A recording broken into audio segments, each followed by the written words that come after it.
रागनी सिंह आप लोग के सामने एक जच्चा बच्चा गीत लेके आई हूँ, आप लोग सुनिए।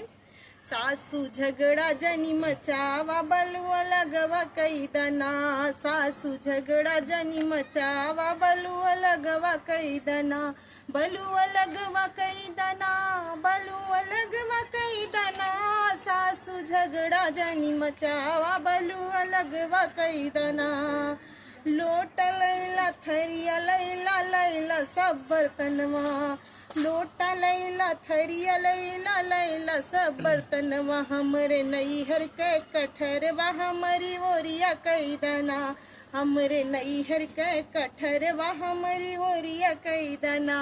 सासू झगड़ा जनी मचावा बलुआ लगवा कई दना, जेठ लैला देवर लैला लैला मोर ननदिया, जेठ लैला देवर लैला लैला मोर ननदिया, हमरे पापा के दमदवा हमारी ओरिया कई दना, हमरे पापा के दमदवा हमारी ओरिया कई दना।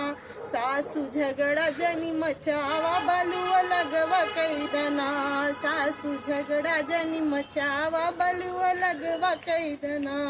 आप लोग जाइए हमारे रागनी सिंह लोकगीत चैनल पे, आप लोग सब्सक्राइब करिए। धन्यवाद आप लोग का।